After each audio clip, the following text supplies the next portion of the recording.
As far as you running in California, you know, we who support third-party candidates always hear every 4 years, this is the most important election of our lifetime. Now is not the right time to run for president. We can't risk, you know, Nader taking votes from first Gore, then Kerry, now Obama. What I would ask you to answer is a question from our younger listeners who tend to ask, why is Ralph Nader choosing to run now? Why is he choosing to, you know, be a spoiler, supposedly? Why doesn't he just wait another 4 years or run as you did on a local level? But I know that you faced opposition from the Democratic Party, too, there. So what are you supposed to do if you can't run locally and then you can't run nationally either? Well, you know, you're right about all these issues. I mean, first off, let's dispense with the spoiler issue. I don't think any political party that doesn't fix elections to make it impossible to spoil the contest should be allowed to even make this argument. I mean, the Democrats deserve an award for, you know, being able to promote these immense lies. I mean, just like they try to say the economic crisis is the fault of the Republicans, they like to say, you know, Nader cost the election in 2000, and gee, there's not enough brain power in the Democratic Party to fix this problem. The truth is, 8 years have gone by, and they've made virtually no effort, certainly nothing successful, to fix this. And the reason is they don't want to fix it. You go back to 1992 when Ross Perot ran. Well, he cost George Bush's father the presidency, and Bill Clinton got elected. And so the reality is they're not going to fix this two-party system because both of these parties are insured of being in office roughly half the time the way it is. And if you had third, fourth, fifth parties out there, the reality is that that would change, and they wouldn't have this complete control.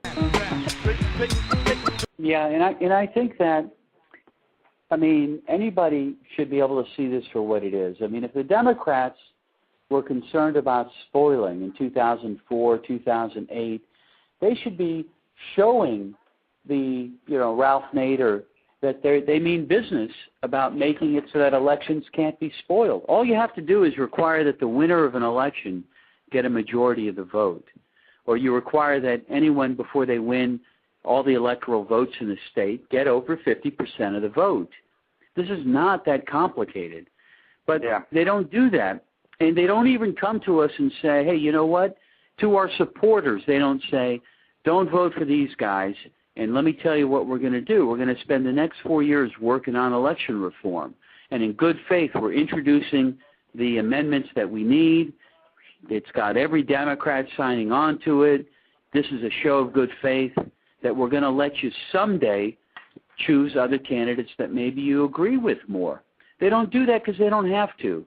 They're counting on everybody to attack Ralph Nader. They're attacking, you know, they're counting on this political amnesia, and they're counting on their rhetoric to work. Young people, look, you should absolutely vote for who you want to. But before you vote for Barack Obama or John McCain, make them explain to you why they've taken these lousy positions in the past, and explain to you why we shouldn't expect them to continue to vote badly once they're in office.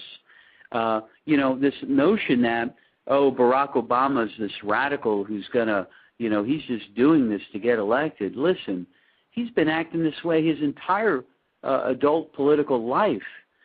There is not going to be some great surprise once he's in office. And there'll be a honeymoon, 100 days.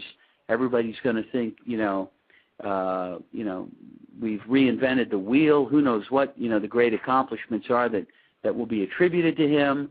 But you want to know something? It's going to fall apart because the same way it fell apart with Nancy Pelosi.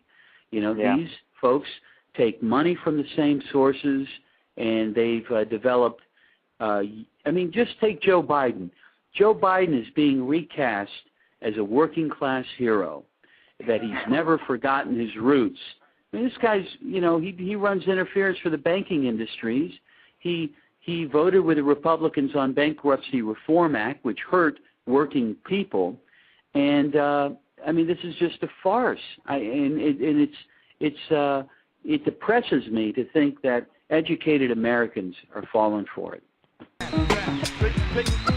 But I almost think it's more scary for progressives in the sense that, man, if after these 8 years we can't, I mean, if there was any time to be like, hey, that conservative stuff's not working, we need like the extreme opposite, I think that this would be the year to put that voice in the forefront.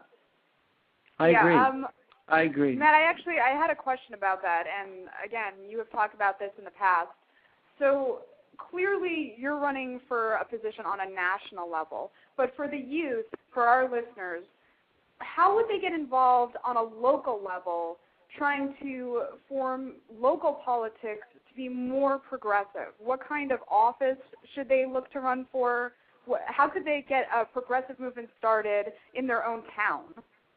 Well, I think running for office is important, and I think you don't really need more than to be right on the issues and to be able to articulate what it is that you believe.